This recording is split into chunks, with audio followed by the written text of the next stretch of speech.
일단 먼저 나이브 아트라고 하는 그런 사조가 하나 있어요. 19세기 말 20세기 초에 걸쳐서 나왔던 그거에 대해서 잠깐 좀 알아보도록 하고, 그 다음에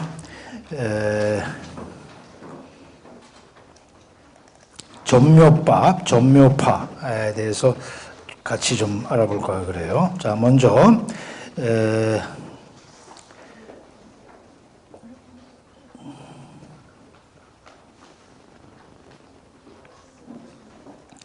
요 나이브 아트에 대해서 잠깐 좀 볼까 그래요. 자, 지금 여러분이 이제 보시는 요 그림은 지금 이제 오르세 박물관에 있는데, 뱀 부리는 여자 뭐 그렇게 이제 일명 이제 제목이 붙여져 있는데, 자, 나이브 아트라고 하는 건 뭐냐 하면은 우리가 흔히 얘기하죠. 아, 너 왜 이렇게 나이브하냐? 순진하다 이런 얘기죠. 그죠? 소박하다 이런 얘기. 그래서 나이브 아트는 지금 여러분이 보시는 거와 같이 이런 그림들을 이제 얘기를 해요. 넓게는 어린아이들이 그린 것 같은 어눌한, 그리고 순진한, 솔직한 그런 이제 기법들이 동원된 일련의 이제 그림들을 나이브 아트라고 한다. 그러니까 지금 이제 여러분이 이제 요 그림을 잠깐 보세요. 잠깐 몇 점을 이제 일단 그림부터 보도록 하죠. 자.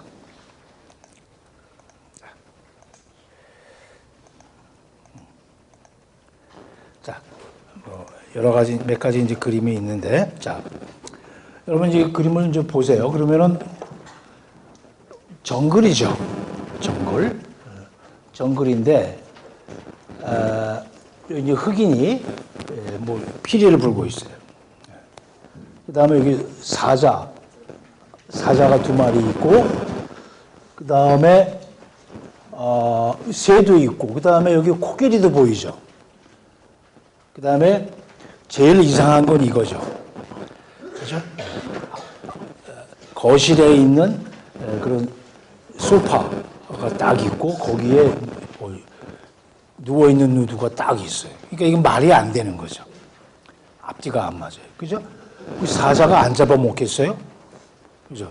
사자가 어흥 하고 맛있겠다 그러고 잡아먹을 거예요. 그 뒤에 또 흑인도 있고, 코끼리도 있고, 좀 이상해요, 그림이.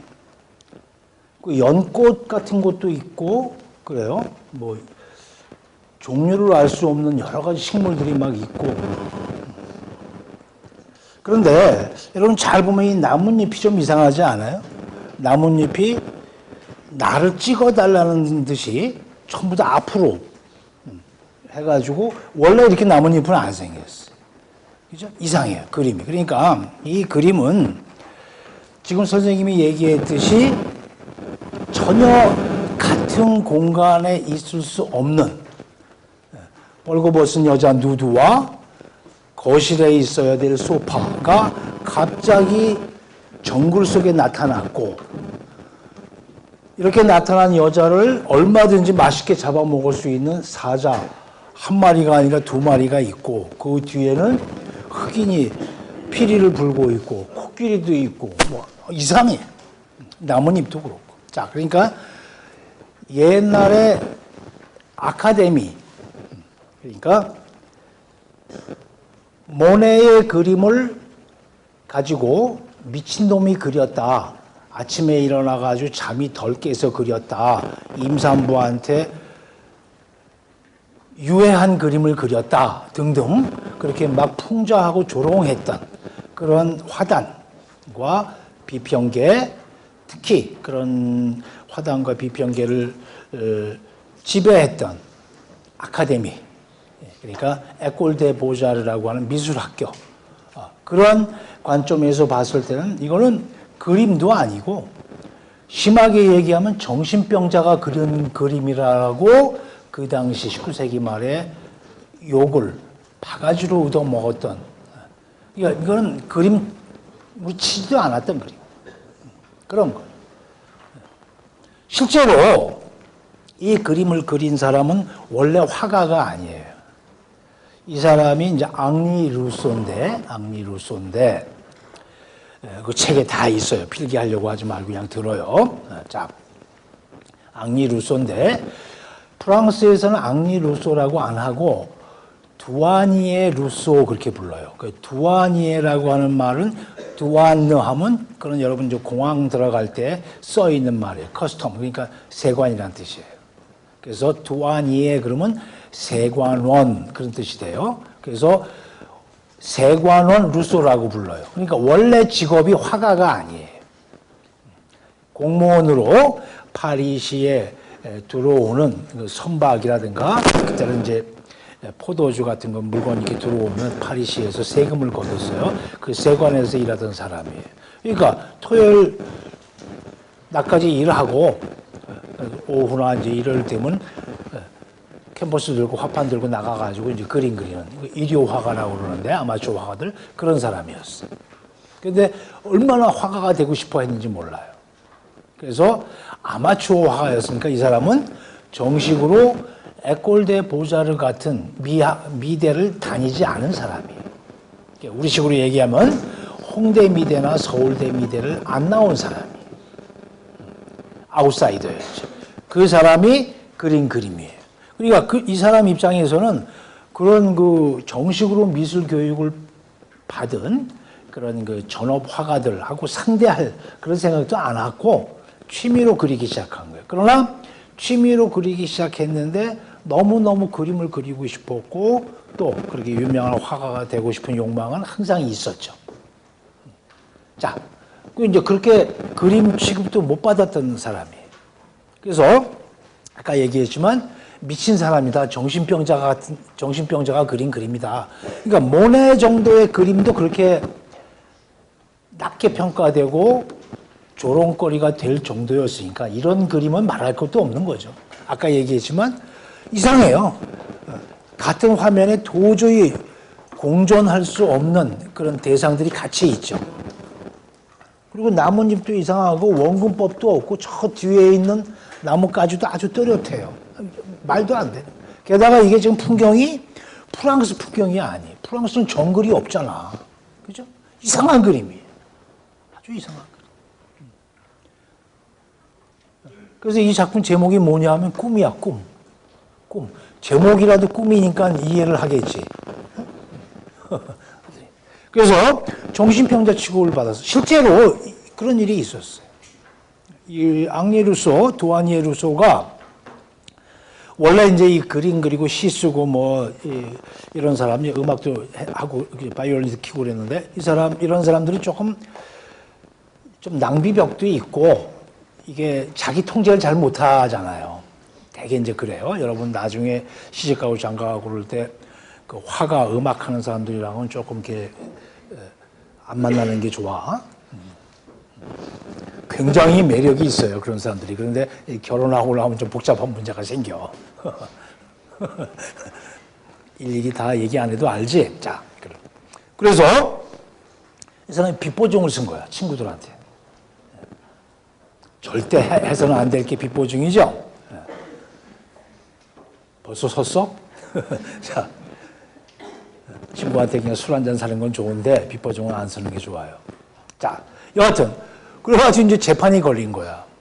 그 변호사가 고민하다가 뭐 방법이 없잖아. 사인 다 했는데 어떻게 해.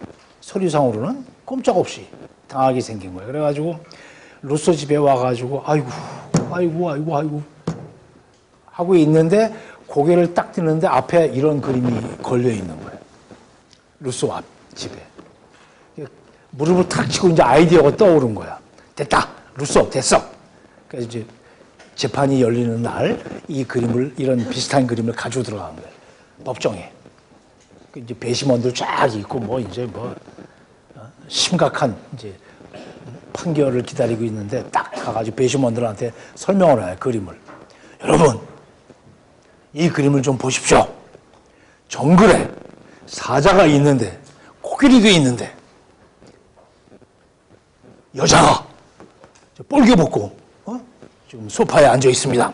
이게 정상적인 사람이 그린 그림 같습니까?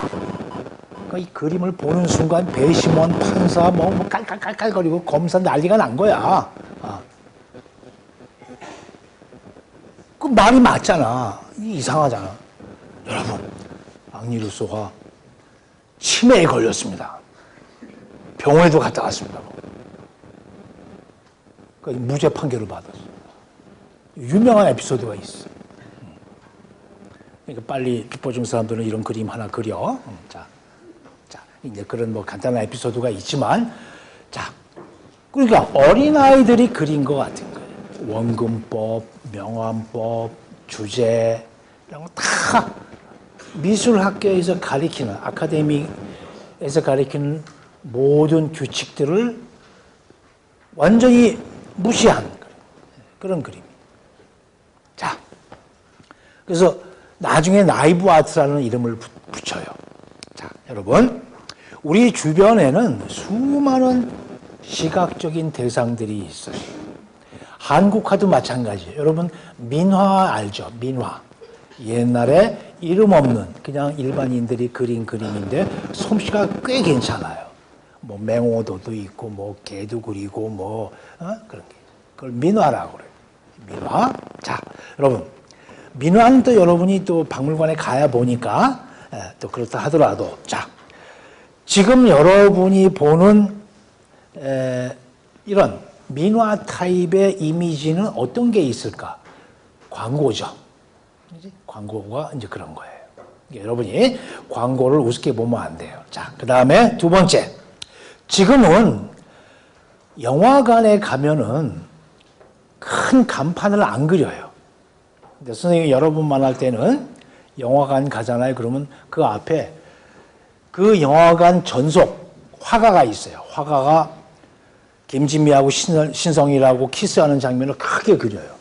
이 캔버스만 이만큼만 크게 그려요. 근데 솜씨가 좀 이상해가지고 신성일이 조금 백일섭처럼 나오고 막 이상해. 뚱뚱하게 나오고, 뭐 어맹란이 무슨 이상하게 나오고 그래가지고 막 키키 웃고 그런 적이 있는데, 자, 그런 그림들. 그 다음에 옛날에 이정표 같은 걸 보면 장승 서 있고 이랬죠. 그런 조각들. 자, 그래서 아마추어 손으로 그린 그런 허름한 예술 작품 대접을 못 받던 작품들이 많아요. 그런 것들을 전체적으로 다 민화라고 할 수 있는데 그런 것들도 나이브 아트의 한 종류예요. 자, 그런데 자, 넓은 의미의 이제 그런 거고 광고도 마찬가지 이제 거기 들어가는 거예요. 자, 이 앙리 루소는 아까 얘기했지만 그림을 그려가지고 먹고 살려고 하는 그런 전업 화가가 아니었던 거예요. 일요 화가였어요. 그러니까 자유스럽게 그릴 수 있었고 테크닉이라든가 뭐 구도 잡는 거, 색 사용하는 방법, 주제 선정 이런 걸 안 배웠으니까. 자, 그럼에도 불구하고 이 앙리 루소는 야외로 나가서 그림을 그리기도 했지만 또 시간이 나면은 루블 박물관 같은 데 들어가서 허가증을 받아가지고 대가의 그림을 카피 뜨고 그랬어요. 이게 그림을 그리고 싶어 했던 거죠. 자, 그래서 이제 이런 그림을 그렸어요. 뭐 직업이 있으니까 뭐 빵 먹고 사는 데는 뭐 큰 지장은 없었겠지. 뭐 부유하게는 못 살았어도. 자, 그런데 이제 어느 날 피카소가 몽마르트 언덕을 쑥 지나가는데 이제 피카소가 그때는 이제 1910년대 이때니까 이제 피카소도 굉장히 가난했어요. 막 스페인 바르셀로나 쪽에서 이제 올라와 가지고 그렇죠? 여러분 영화 봐 피카소 영화 거기 다 나와요. 그 당시 모나리자 그림을 훔치고 하는 뭐 그런 게 있어요. 아주 그럴듯하게 아주 예쁘게 묘사했는데 아까도 얘기했지만 피카소 뭐 이런 애들 전부 다 이게 지금 녹화가 돼서 선생님이 욕을 못 하는데 하여튼 좀 아주 뭐 도저히 상대를 못할 인간들이었어. 여하튼 피카소가 이제 돈이 없으니까 이제 20대니까 뭐 어떻게 하겠어. 그래서 이제 몽마르트 언덕에 사는데 지금 그게 박물관이 돼 있어. 그게 몽마르트 언덕에 얼마 전에 그 불이 나가지고 다시 이제 복원해놨다 그러는데, 자, 이제 몽마르트 언덕을 왔다 갔다 한 거야. 그 이유가 뭐냐면 캔버스를 구해야 되잖아. 그림을 그리려면. 그런데 몽마르트 언덕은 그때나 지금이나 그 떠돌이 화가들, 이상한 화가들이 그림 그려가지고 싸게 팔아요. 나중에 여러분 좀 몽마르트르 파리 거기 가시면은 그 언덕이 있어요. 거기 이제 성심 사원이 있고 거기에 그 조그만 광장이 하나 있는데 그걸 일명 이제 화가들의 광장이라고 그래. 그러면은 뭐 중국 아저씨도 있고 뭐 한국 아저씨도 있고 또 스페인 아저씨 뭐 해가지고 다 모여가지고 그래서 길거리에서 그림 그려. 몽마르트르 그림이야. 전형적인. 근데 거기다 이제 초상화도 그려줘요. 1시간 꼼짝 않고 앉아 있어야 돼.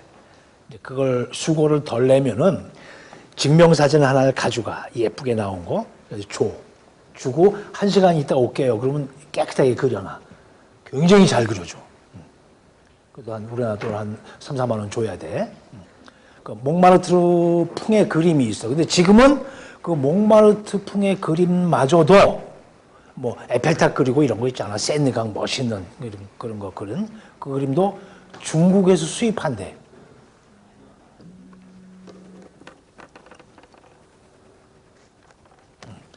그러니까 뭐 어쩔 수 없지 뭐 중국 그 사지 말고 그 초상화나 하나 이제 그리면 돼요. 잘 그려요. 자, 그 몽마르트르 언덕을 왔다 갔다 했는데 뭐냐면 캔버스를 구하기 위해서 그런 너저분한 그림들을 그린 캔버스는 똑같으니까 캔버스를 사려고 갔는데 갑자기 이런 그림이 눈에 띄는 거야. 그래서 몇 점 얼른 샀어. 사가지고 집에 와서 볼수록 괜찮거든 그림이. 그래서 수소문해가지고 얘를 찾은 거야. 이 그림 어디서 구했어? 주소 알아?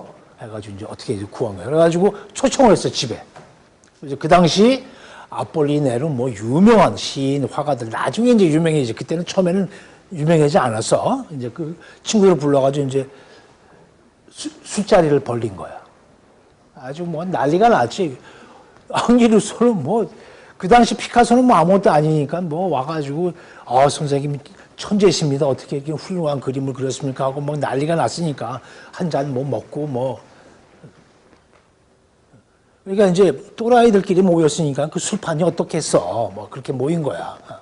그래가지고 서서히 몽마르트르 언덕을 왔다 갔다 하는 화가들 사이에 앙리 루소라고 하는 이름이 퍼지기 시작해.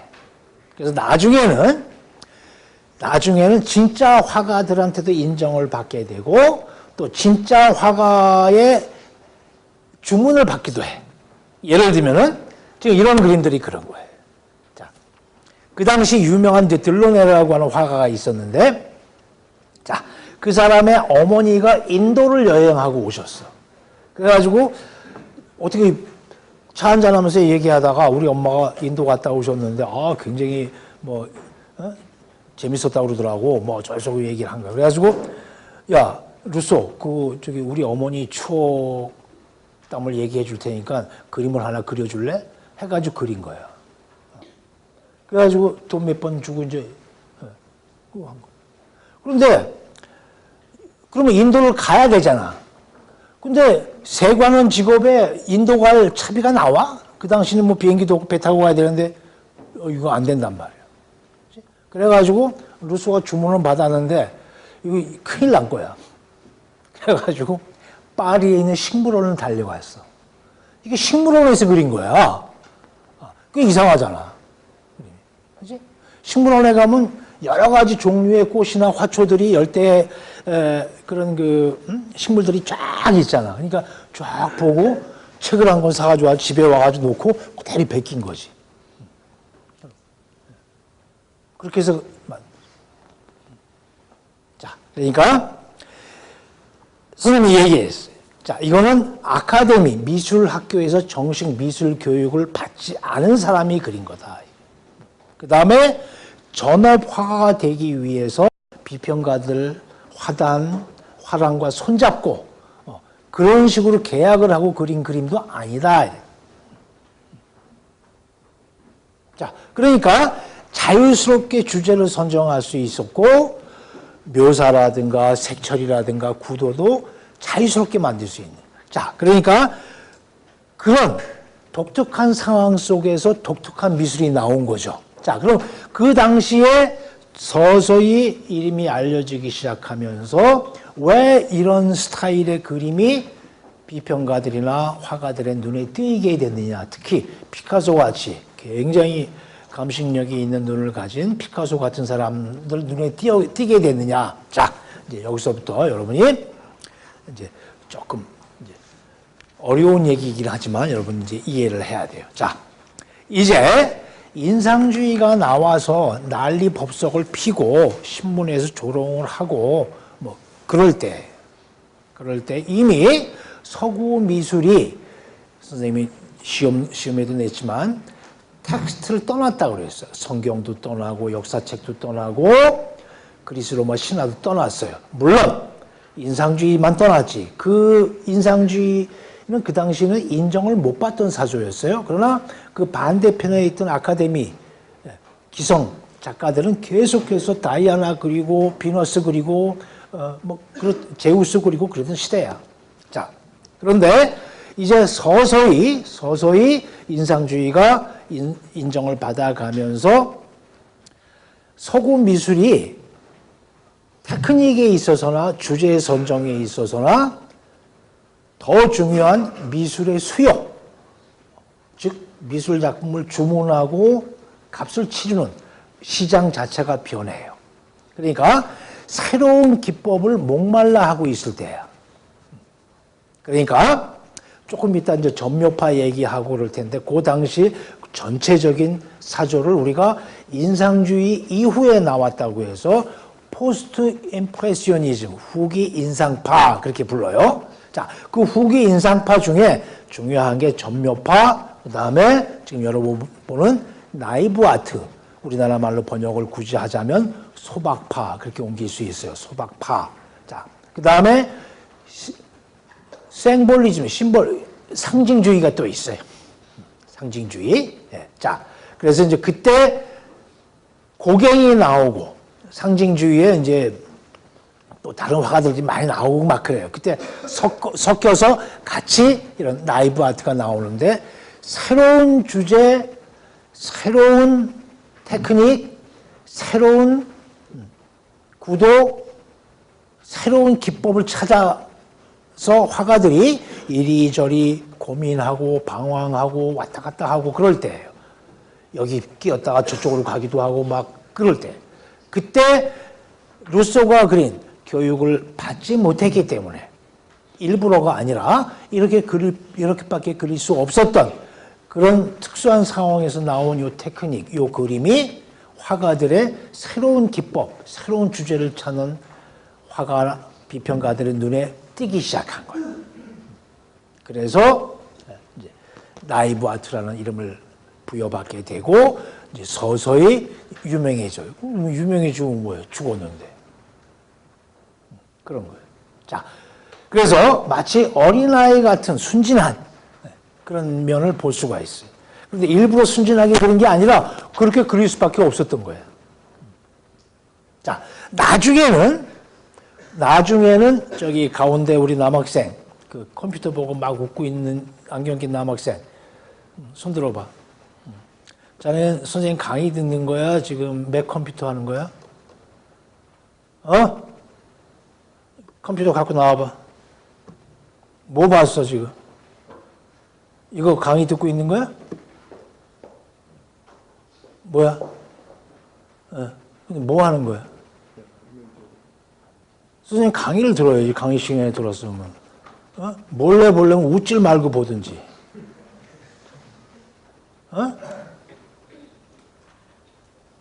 왜 그래? 선생님, 착각을 했죠. 선생님 강의 이렇게 재밌는 강의가 아닌데 막 웃으니까. 선생님 지금까지 무슨 얘기 했어?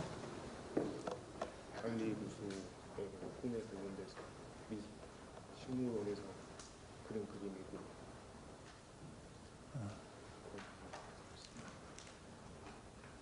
그러면 안 돼. 어?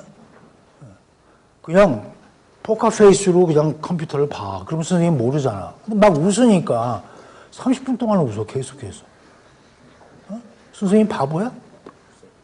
어? 선생님 바보 아니야? 그러면 안 돼. 응? 들어가 봐. 자, 뭔 얘기를, 자. 여러분이 선생님한테 예쁘게 보여야 선생님이 갖고 있는 걸 하나라도 더 주게 돼. 자, 이제 나이브 아트. 그래서 하나의 스타일로 굳어져요. 그래서 나중에는 이제 이런 식이 아니라 마치 그냥 곰살궂게, 마치 그 지도를 그리듯이 하나하나 일일이 묘사하고 뭐 앞뒤가 안 맞는 이제 그 다음에 지금 우리가 이제 시골에 내려가서 허름한 동네에 벽화 그리는 그런 식의 그림 전체를 나이브 아트라고 그래요. 하나의 스타일로 굳어버린 거예요. 자, 그래서 근데 이제 워낙 유명해져가지고 이것도 마찬가지. 이것도 이제 아까 그림이랑 똑같아. 이게 밝은 대낮을 그린 게 아니에요. 밤 그림이야. 그런데 밤에 그린 그림인데 원래 그림 중에 밤에 그린 그림이 거의 없어요. 빛이 없으니까. 방구와 같이 미친 화가 나. 별이 빛나는 밤 해서 그리지 안 그려. 밤에 뭘 그려? 자야지. 자, 밤이야. 이게 밤이야? 아니, 완전히 뒤집어버린. 그래가지고 프랑스에서 볼 수 없는 열대 풍경 그런 데다 막 뱀이 막 나오고 뭐 아주 독특한 그림. 자, 이런 그림들이 이제 만들어지기 시작하죠. 자, 아까 봤고 그 광고에 많이 쓰여요. 서평에도 나오고 자, 뭐 여행 그렇죠. 이국적인 풍경이니까. 자, 이건 이제 한 아파트 업체에서 아주 잘 갖다 썼어요. 그러니까 에코, 친환경적이다 그런 이미지하고 맞으니까 이제 갖다 쓴 거죠. 자, 선생님이 조금 아까 여러분들한테 뭔 얘기를 했냐면은 이제 인상주의, 후기 인상주의로 넘어오면서 서구의 많은 화단과 화가들이 이제 막다른 골목에 온 거예요. 새로운 기법, 새로운 주제 이런 걸 택해야 돼요. 미술 시장 자체도 변했어요. 자, 그래서 그 당시에 이제 이른바 우리가 정치에서 제국주의라고 하는 서세 동점이죠. 그러니까 영국, 프랑스를 비롯한 나라들이 아프리카, 아시아, 남미 쪽에 함선을 보내서 이제 원료를 획득하기 위해서 식민지를 개척해가지고 한참 붐이 일어날 때. 그러니까 외국 풍물들이 많이 들어와요. 우리도 그 희생 국가 중에 하나인데 그 외국 문물들이 많이 들어오기 시작해요. 그런 거하고도 관련이 있는 사조가 나이브 아트. 특히 앙리 루소 같은 경우에 자, 새로운 이제 기법을 찾아 나선다. 그래서 여러분들이 이제 피카소 같은 사람의 그 유명한 피카소 같은 사람의 그림을 이해할 때도 아프리카 가면이라든지 또 이베리아 반도, 스페인 반도에서 출토되는 옛날 두상들, 옛날 조각들 이런 그 원시 미술, 그러니까 그 원시 미술이라고 해서 나쁘다는 의미가 아니에요. 이제 그런 것들의 영향을 많이 받아요. 또 나중에는 이제 동양의 한자, 또 서예 이런 거가 이제 문자 추상이라고 하는 이제 그런 식으로 변형이 돼서 또 서양 사람들한테 많은 화가들한테 영향을 줘요. 자, 지금 우리는 어떤가? 지금은 그런 트렌드들, 사조들이 굉장히 자주 발생을 하고 서양, 동양의 구분 없이 거의 교류가 굉장히 활발하죠. 자, 이제 나이브 아트가 이제 그런 정치적인 세계사적인 흐름에 맞춰서 나온 거예요. 근데 아까도 얘기했지만 직접 가본 건 아니에요. 식물원에 가서 그린 건데 그리고 그 당시 나왔던 가이드북이라든지 관광 그런 여행기 이런 걸 읽고 참고하고 해서 이제 그림을 그린 거예요. 그러니까 직접 가본 느낌이 안 나요. 굉장히 좀 가장된, 그죠? 좀 이렇게 일부러 꾸민 것 같은 이제 그런 느낌이 많이 나죠. 자, 그러니까 앙리 루소의 그림 중에 이제 그 다음에 이제 또 하나 여러분이 잠깐만 이제 해석을 좀 하자면은 이런 그림들이 있어요. 그 뭐 아프리카 사막, 그런 사막에 있는 이제 그런 거, 집시 여자를 그린 거예요. 거의 꿈속에서 보는 것 같은 몽환적인 풍경이죠. 집시, 가난한 집시 여자가 있는데 이제 악기를 이제 연주하다 지쳐가지고 사자가 왔어요. 자, 여러분 이제 참고로 자 라이브 하니까 순진하게 그림을 그렸기 때문에 그런 거예요. 자, 여러분 여기서 이제 한 가지만 더 참고를 해요. 자, 요새 그 유행하는 그 학문이라고 할까 아니면 뭐 새로운 트렌드라고 할까 미술 치료라고 하는 게 있어요. 미술 치료.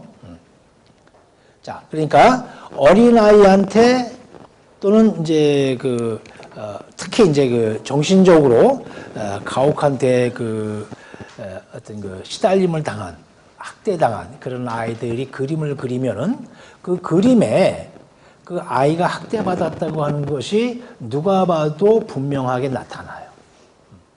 엄마 아빠를 크게 그리고 자기는 조그맣게 한 구덩이에다가 그린다든가 묘사가 불확실하든가 그러면 그거는 엄마 아빠가 맨날 큰 소리 치고 몽둥이 들고 그런 애들이. 요번에 16살짜리 그 고등학생이 정신이상에 걸려가지고 무슨 8살 아이를 하나 죽였다면서 그러고 나서 그림을 그린 게 있어요. 자, 그래서 이 이야기를 선생님이 왜 하냐면은 꾸미고 성경, 신화, 역사책에 나온 이야기를 그림으로 옮기는 그런 그림 말고 이런 종류의 그림 속에는 미술 치료에서 우리가 짐작할 수 있는 그런 것들을 읽어낼 수가 있어요. 자, 이것도 마찬가지예요. 지금 여러분은 눈앞에 사자가 있지만 이 사자로 보면 안 되는 거죠. 그죠? 아니, 다른 의미가 있는. 이 사막도 마찬가지고 예쁜 옷도 마찬가지고 음악도 마찬가지고. 자, 그래서 이제 옛날 그림이 아닌 인상주의 이후에 나온 그런 현대화 속에는 상당한 부분 무의식은 꼭 뭐 정신분석학이나 무의식이 아니라고 해도 그림을 눈앞에 보이는 사물을 그대로 단선적으로 해석하지 말아야 될, 따라서 해석을 해야 될 그런 그 그림들이 많아요. 그런 요소들을 많이 갖게 돼요. 피카소도 마찬가지고.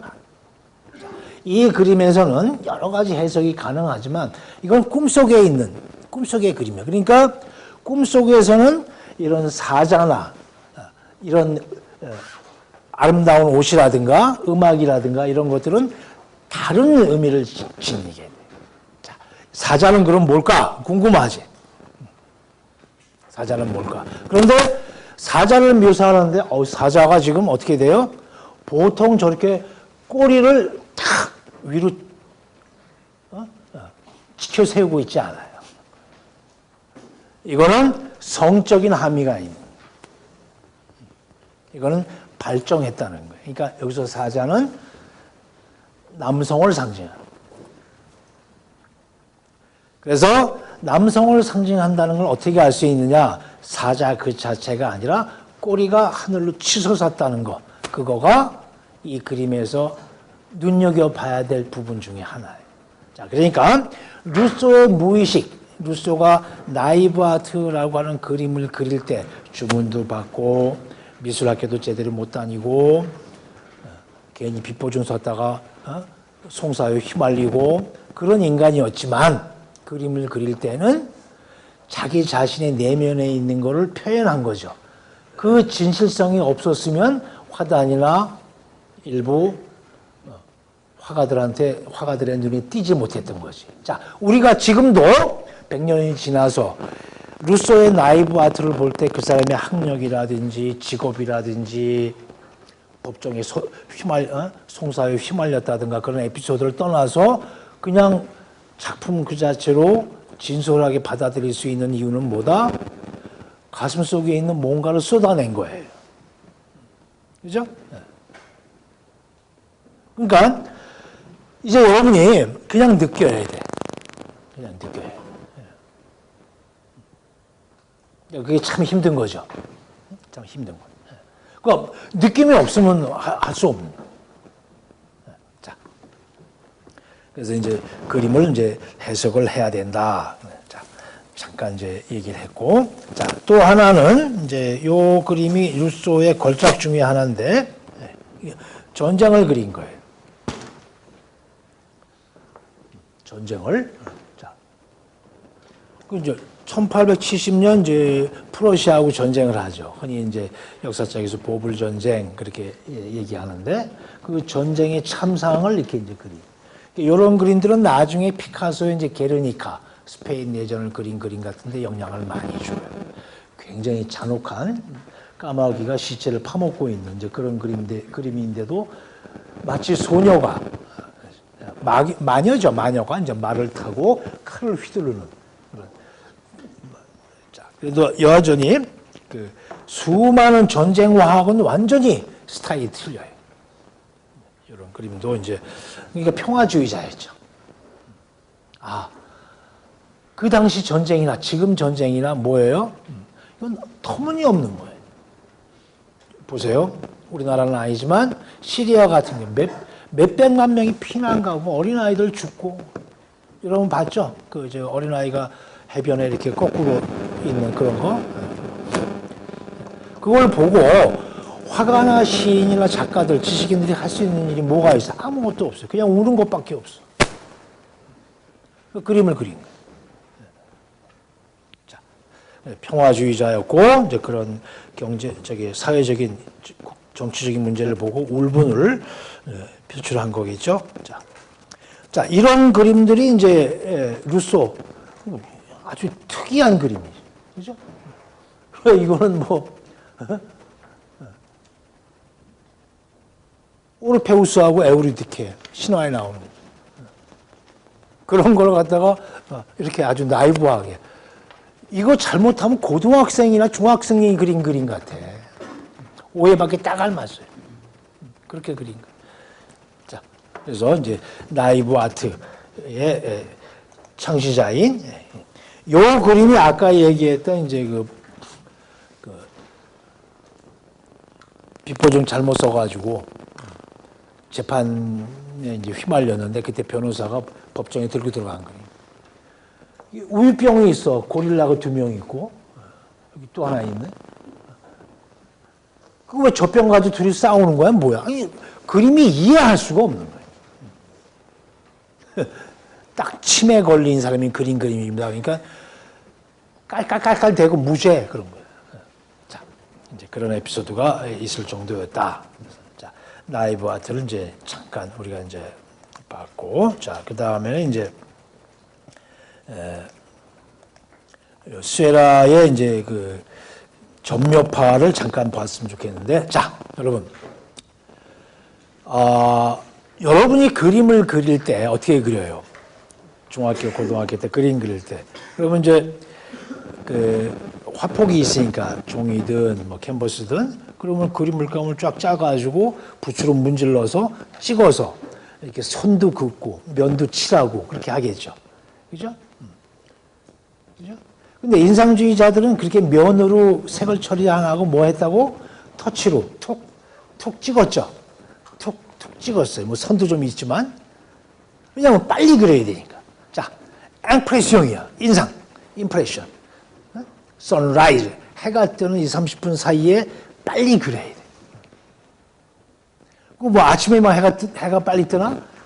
언제 이렇게 해가 졌나 싶을 정도로 또 금방 져요. 그러니까 그 순간 1시간, 뭐 30분, 길어야 2시간 안에 그 풍경을 그려야 되는 거야. 그죠? 그러니까 빨리빨리 터치. 자, 그런데 그렇게 터치로 하다 보니까 나중에는 그 터치를 더 세밀하게 점으로 찍기 시작하게 돼. 하나하나. 그래가지고 나온 걸 점묘파라고 그래요. 그래서, 자, 선생님이 뭐 굳이 설명할 필요 없이 여러분이 그냥 이걸 하나 봐요. 자, 이게 이제, 세라가 점묘파 화가 그린 해변 모습인데 다 점을 찍었어. 그러니까 여기는 면이 없어요. 쭉. 면이 없어요. 색면이 없어요. 그 다음에 인상주의자 모네나 이런 사람들이 그린 그림처럼 터치가, 붓의 터치를 우리가 느낄 수 있게 눈으로 확인할 수 있을 정도로 큰 터치도 없어요. 다 콕 찍어가지고 하나하나 찍은 거예요. 점묘. 아, 보통 정성이 들어간 게 아니죠, 이게. 그죠? 자, 그러니까, 그러면 인상주의 화가들도 터치 했는데, 이제는 터치가 아니라 콕콕이다. 쉽게 얘기하면, 그러면 그렇게 변화하는, 한 뭐 10년 몇 년 사이에 그렇게 변화했던 이유가 있지 않을까. 단지 그림을 그리는 테크닉의 문제가 아니라, 그렇지.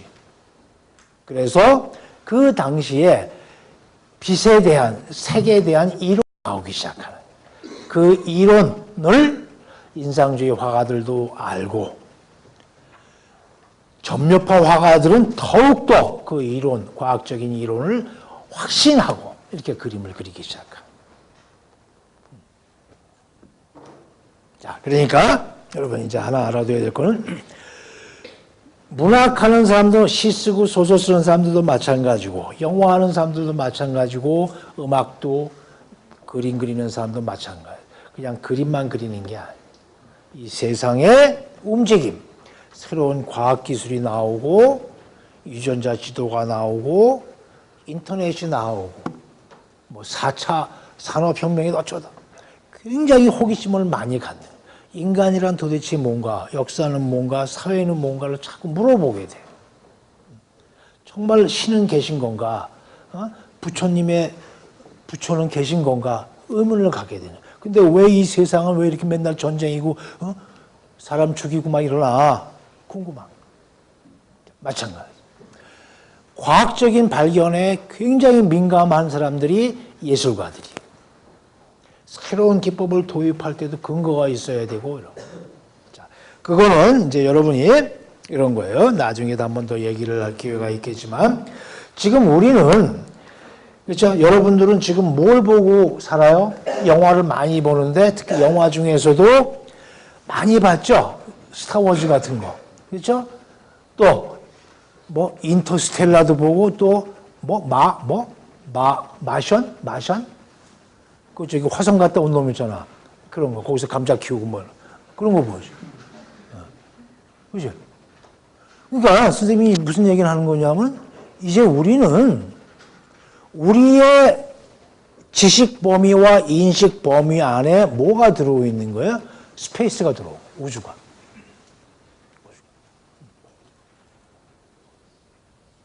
그러니까 지금 풍경화를 그리는 화가들한테 있어서는 설악산의 단풍 같은 거 안 그려. 그거는 풍경화의 대상이 아닌 거예요. 그런 거 그렸다가는, 그런 걸 이제 백화점 문화센터의 아줌마들이 그리는 거예요. 완전히 바뀐 거예요. 자, 그러니까 우주시대, 빅뱅이라는 이론을 알고 있고, 그죠? 힉스 입자, 반물질까지 우리는 알고 있어. 엄청난 우주론, 천체 물리학의 지식을 갖고 있는 이 시대에 화가들은 뭘 그리겠어? 화가들한테 풍경이 뭐야? 우리는 달에서 본 지구까지 훤히 우리 머릿속에 들어와 있어요. 그죠? 2001 스페이스 오디세이 같은 영화를 봐요. 그죠? 그 정도가 아니지. 매트릭스를 통해서는 어떻게 됐어? 매트릭스를 통해서는 이미 VR을 본 거야. 전화를 꽂으면 딴 세상으로 가잖아. 그지? 뭐라 그랬어, 선생님이? 거기 나오는 네오는 누구야? 뉴 지저스 크라이스트야. 트리니티는 삼위일체잖아. 그지? 오라클, 신탁을 받으러 간 거야. 종교적인 거. 그걸 디지털 신학이라고. 그죠? AI, 아티피셜 인텔리전스가 나와가지고 바둑을도, 이세돌도 꼼짝을 못해. 자, 그런 시대의 화가들은 뭘 그릴 건가요? 그죠? 자, 마찬가지예요. 똑같은 논리로 나중에 피카소 같은 화가들한테는 아인슈타인의 상대성 원리가 영향을 줘요. 그래서 코가 일로 가고 막 그런. 자, 그래서 여러분이 이제 그림을 그리는 사람 또는 그렇게 그려진 화가들, 한 시대를 지배했던 걸작 유명한 화가들을 우리가 접근할 때에는 그것까지 같이 가지고 가서 접근을 해요. 사회 상황, 과학적인 발견 이런 거. 자, 이때 나온 것은 세기론이 나와요. 세기론. 자, 그래서 왜 저렇게 일일이 점을 찍었나? 정말 참을성이 보통 아니지. 하나하나 찍었으니까. 여러분 바늘로 구멍을 뚫어봐. 이게 가능한 얘기야. 얼마나. 그래서 그런지 이게 세라라고 하는 화가가 37살에 얼른 죽어. 뭐 꼭 그것만은 아니겠지만. 자, 그럼 이제 세기론이 나왔다. 자.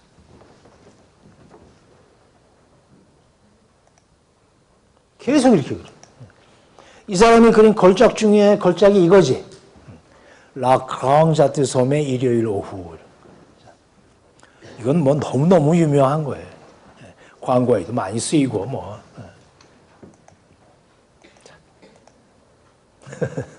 웨딩 사진도 이렇게 찍는. 어제 많이 본 건데 아까 나왔던 세라의 그 그림에 나오는 포즈를 그대로 웨딩 사진에서 갖다 쓴 거예요. 이게 이제 지금 크랑자트 섬이에요. 지금 뭐 개발 다 돼가지고 옛날 그게 없지. 자, 드라마에도 그대로 갖다 썼고. 자, 뭐 여러분 이제 뭐 보면은 이제 우스울 정도인데 뭐 굉장히 많아요. 굉장히 많아. 뭐 코미디 같은 것도 있고 이래. 원더우먼도 나오고 뭐.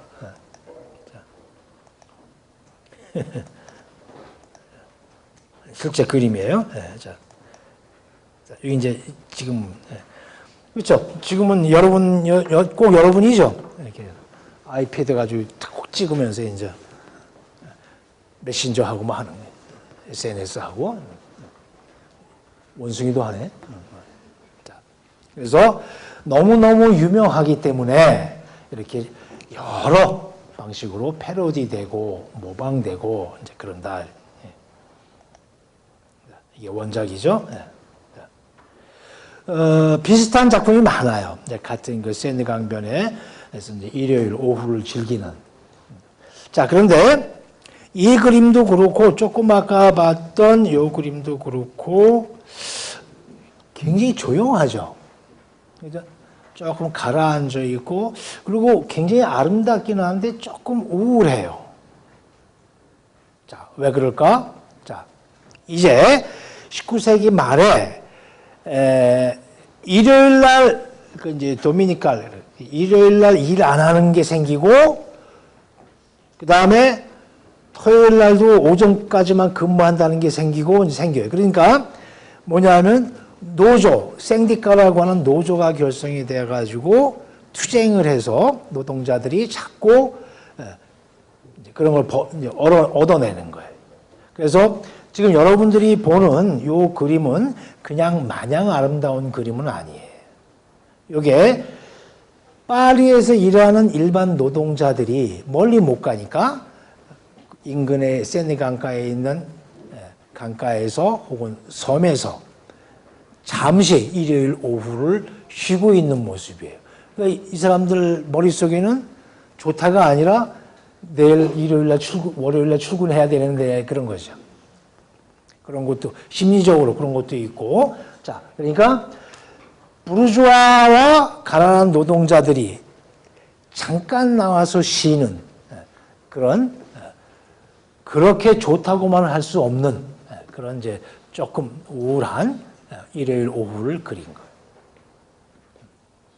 그다음에 세라 자신이 이제 하나하나 점을 찍어서 차분하게 강조하거나 그러지 않고 하나하나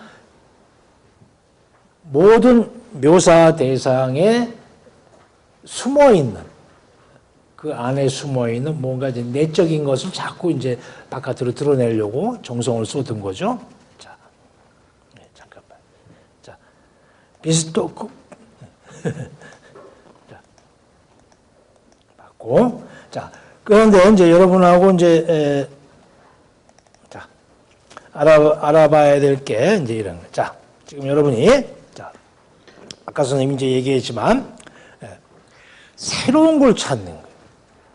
자꾸 인상주의부터 시작이 됐어요. 텍스트를 떠나서 눈으로 본 걸 그리려고.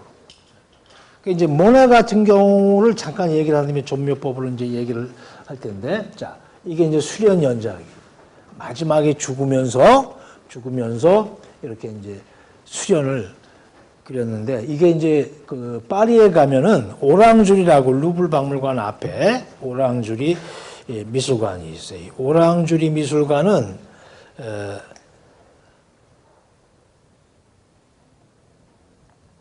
어디 오랑주리 미술관은 뭐 이거 보면 되겠구나.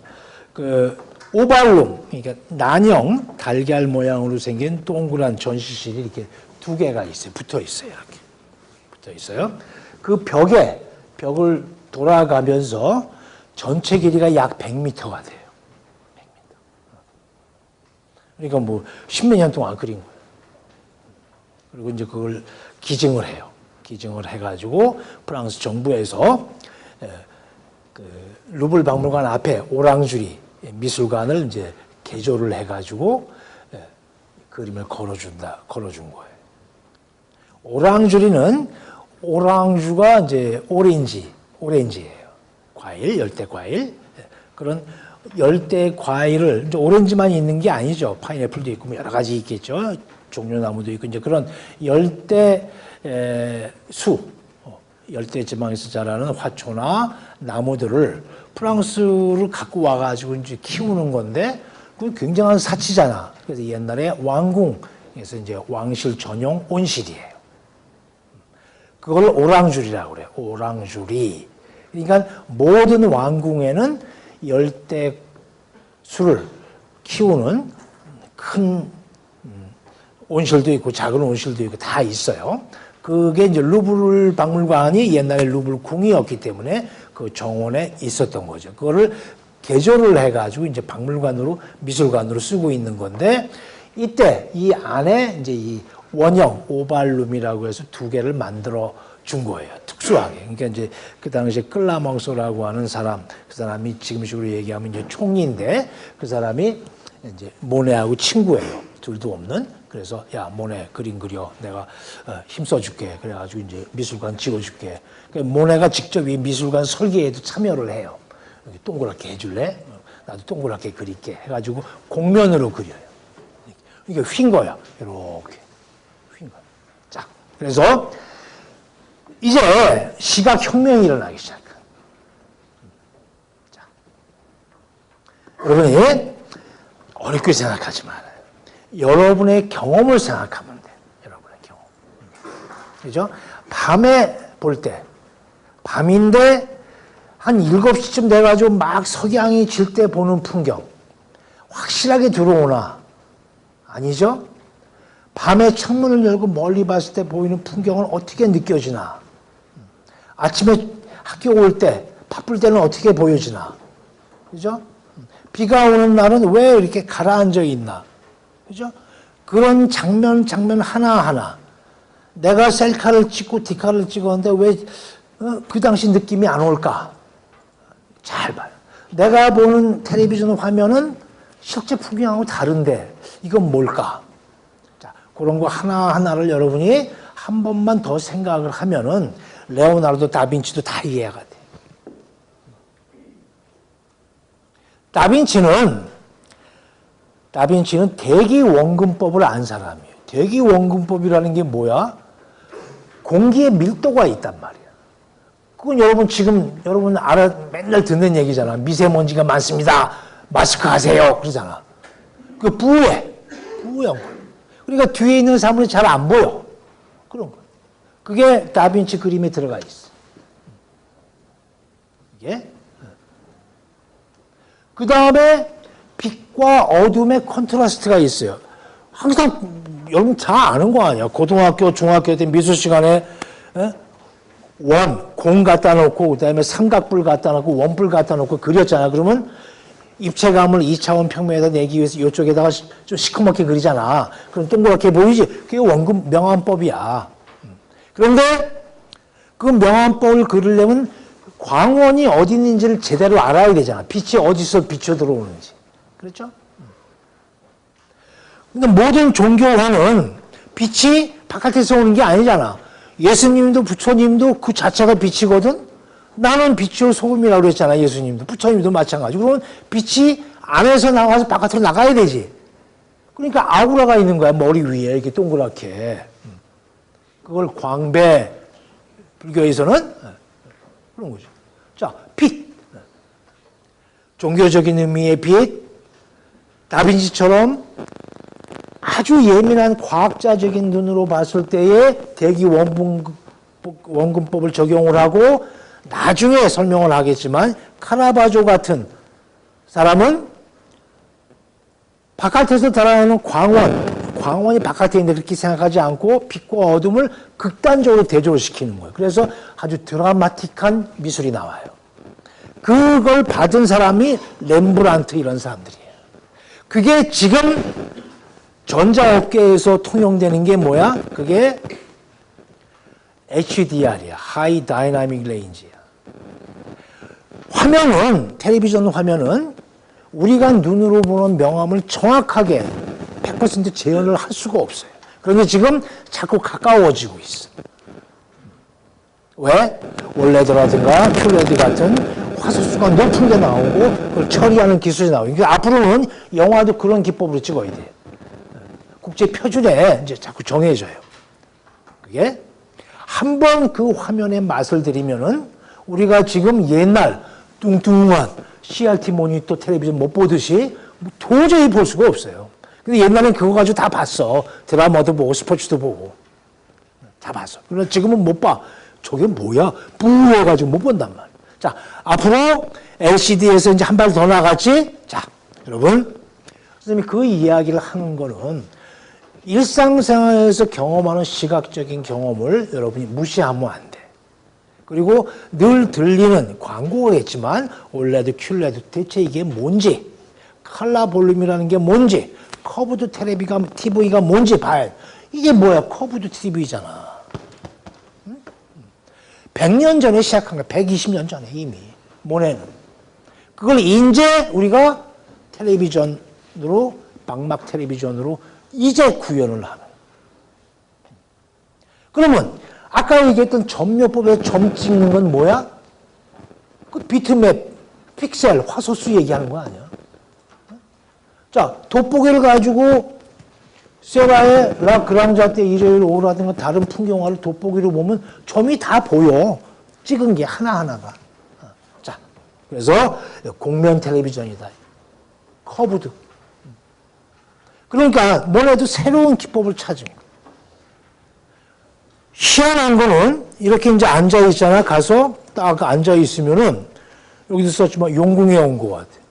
이 뒤에 있는 게 이게 버드나무도 좀 흔들리는 것 같고 연꽃도 막 흔들리는 것 같아. 아, 묘해요.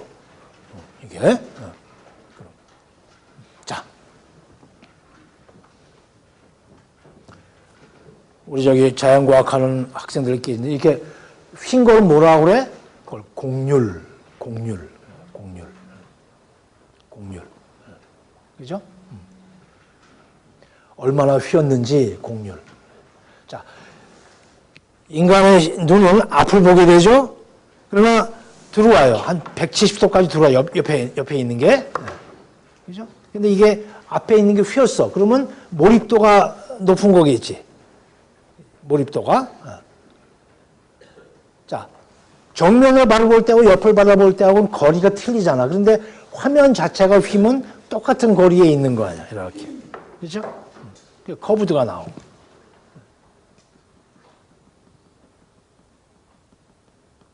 그러나 일반 텔레비전 앞에 우리가 이렇게 몇 시간씩 죽치고 앉아가지고 할 시간이 없지. 다른 거야, 텔레비전은. 그러나 화소수 경쟁을 하고 화질 경쟁을 하고 시청 환경 경쟁을 할 때는 지금 선생님이 얘기했던 것 같은 것도 광고 문구에 하나 들어갈 수 있겠지. 그지? 그런 거예요. 자, 뭐 이걸 이용해서 광고를 할 수도 있지. 꼭 광고가 문제가 아니에요. 진짜 중요한 것은 이 뒤에 있는 그림이에요. 그림. 자, 움직여요. 살짝 움직여요. 이제는 디지털로 얼마든지 움직이게 할 수도 있어.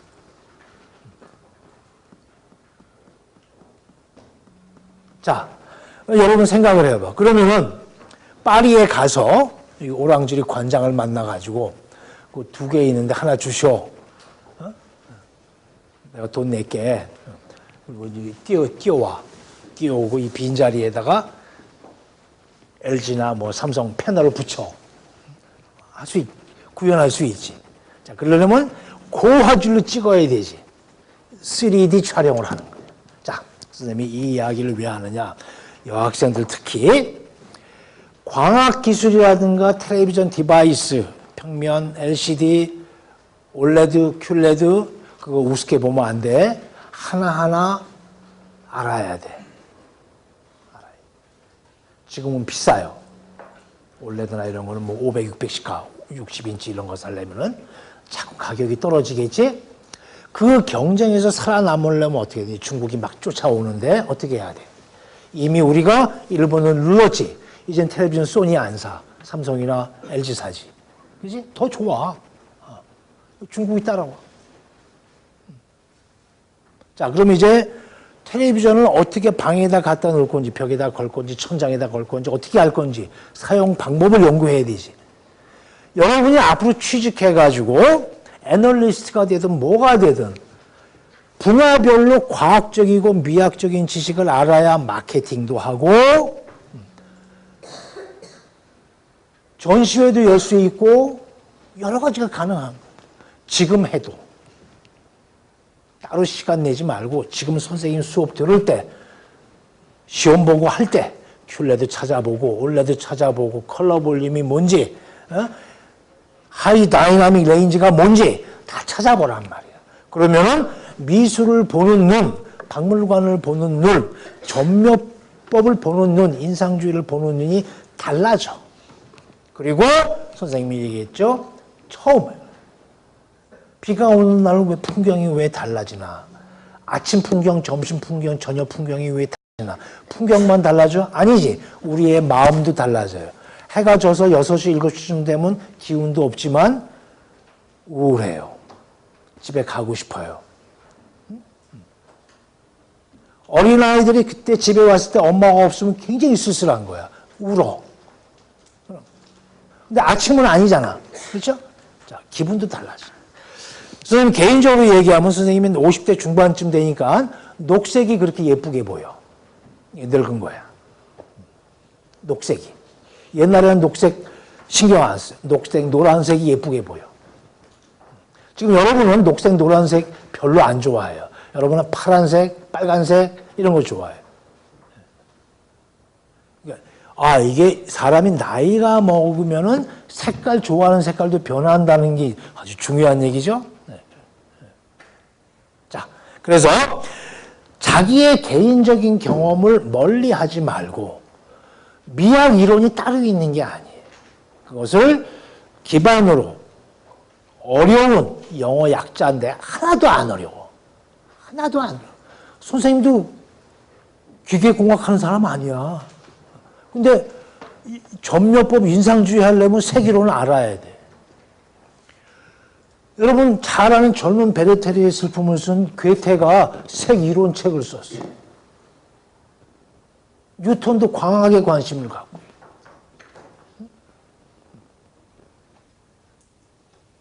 자, 그러니까 겁먹지 마라. 그리고 일상생활에서 접하는 자기의 개인적인 체험을 우습게 여기지 말아요. 눈, 굉장히 중요한 거죠. 아침, 점심, 저녁 다르다. 사진, 영화, 텔레비전, 화면 이런 걸 볼 때 여러분들이 왜 다른가?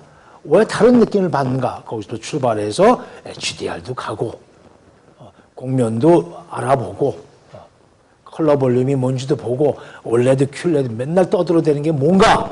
자, 그래서 여러분 나중에 삼성이나 LG 면접 보러 갔어. 물어보면 답을 해야 될 거야. 그지? 저는 국문과 나왔는데요. 그런 거 잘 몰라요. 떨어지는 거예요. 자, 뭐야?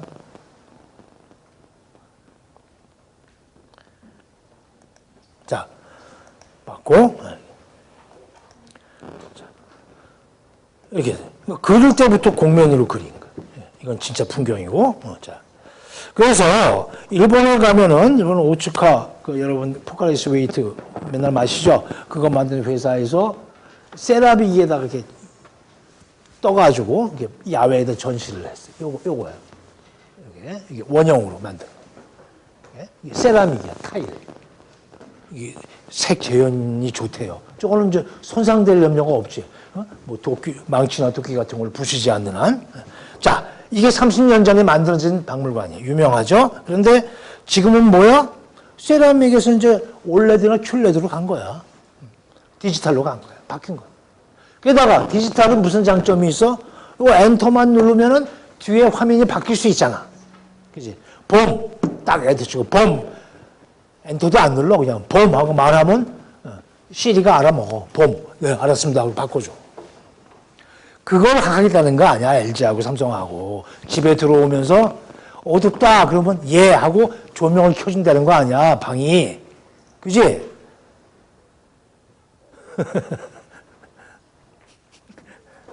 왜 차가 없어서 여러분들이 모르는구나.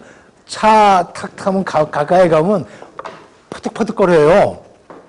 양쪽에 웰컴 기능이 있어. 그 돈 내야 돼. 따로 옵션으로. 자, 이제 자동화라는 게 그거야. 별거 아니야. 자, 그렇게 하겠다는 거야.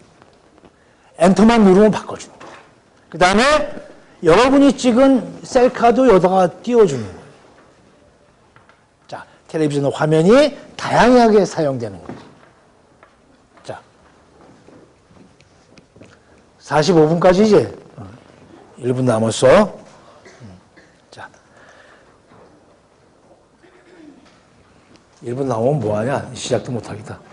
자, 전멸법 진짜 얘기는 다음 시간에 조금 더 하자. 오늘까지.